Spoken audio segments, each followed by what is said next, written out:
Cigars with them. Today's topic is Beyond a Resource. Coming to you live from Richmond, Virginia at Black Irish Social Club. Today I have the wonderful privilege of introducing Frederick Brown from Cigars LLC. So Frederick, thank you so much for coming out again. I really appreciate having you here. It's such a huge honor. Pleasure's all mine. Yes, definitely. So I want to get into these questions because I'm so eager to talk to you. Yes. So I want to know, when did you start smoking? I started smoking in 2009. I was a real estate agent in New York State, and a dear friend of mine, Anita, had invited me to one of her events. Excuse me.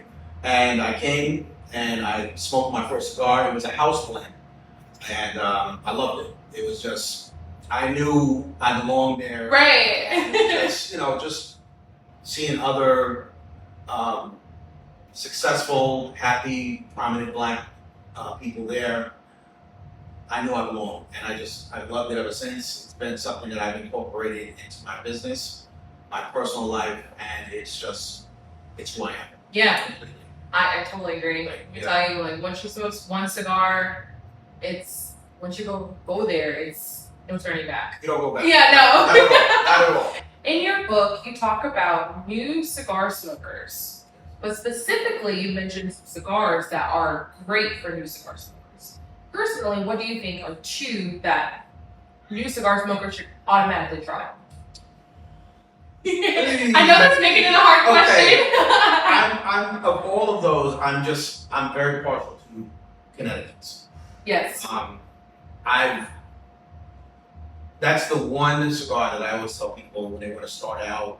I love the side of Connecticut or Dry House Blend. Yes. I think because House Blend it's a mild to medium blend that, won't have little after effects. Sometimes I've brought, friends with me who never smoked and they had a little buzz afterwards. So I said, do Connecticut and you'll be fine. That's the one I can say. So for me personally, when I smoke, I like to either drink whiskey or a Glenlivet, one of my favorites, and black coffee. Yes.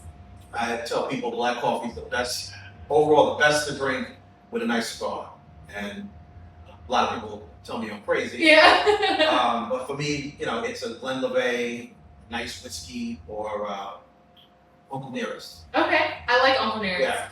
Believe it or not, so some whiskey drinkers might, say to me, oh no, you can't do that. But if I get Uncle Nearest, I mix it with lemonade.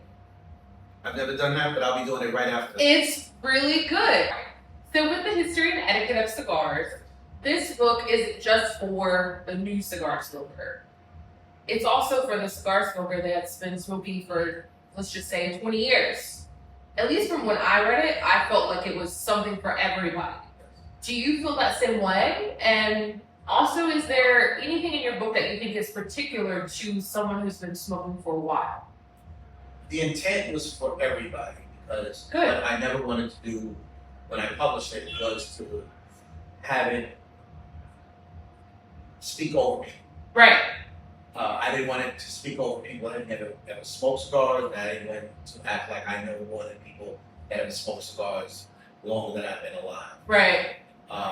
The dominant feedback that I've gotten from a lot of people was more from people that have smoked cigars, and a lot of them said, I didn't know that. Certain things they didn't know. They didn't know about the overall history of cigars, or they had an idea, or that they had, they had a previous thought, and then they were like, "Oh, I didn't know this. I really enjoyed it. It was good."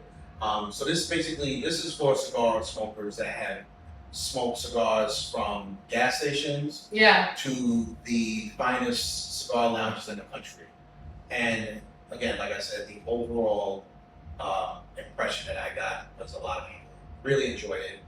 And that's all I can ask for. I think it's really important. Like when I was reading the book, you talked about how to season a humidor, how to maintain the humidor, cigars for new smokers. You also mentioned about tobacco beetles.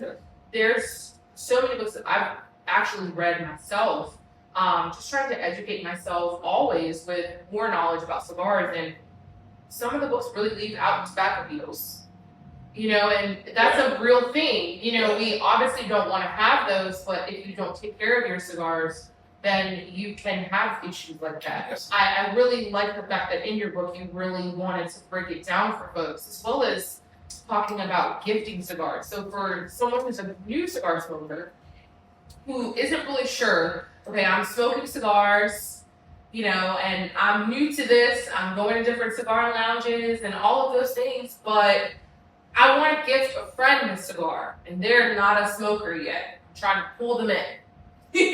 So when you pull them in, you're like, okay, so how do I gift someone? I would say if I were right now to recommend cigars for a beginner, Mm-hmm. a lot of times people like flavoring. So I've recommended Big Bottom Betty's. Really? A lot of people like flavor, Mm-hmm. and sometimes they might think a regular cigar has no taste. And a lot of people like a sweet tooth. They might have a sweet tooth Yeah. for it. For a conventional general, my father is something that I would recommend. Now, for me personally, my three favorites right now are a Aroma de Cuba and a Leaf by Oscar and a Jaime Garcia. Okay. Those are my three. Those are go-tos. good cigars. Those are my three go-tos. Good. If I was on an island and I needed 3 cigars for the rest of my life, those would be the 3. So my last question is, Yes. I want to know, what are you doing next? Are you going to publish another book? Are you doing any cigar-related projects? What are you doing next?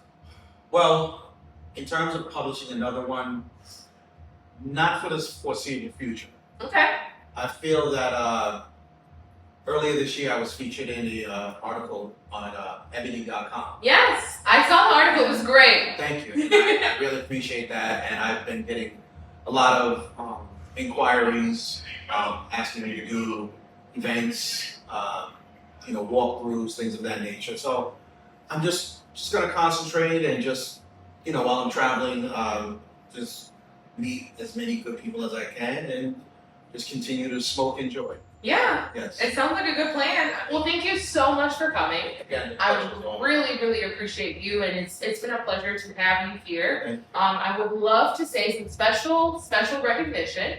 Of course, we want to recognize Black Iris Social Club in Richmond, Virginia, for having us Thank you. here. Thank you.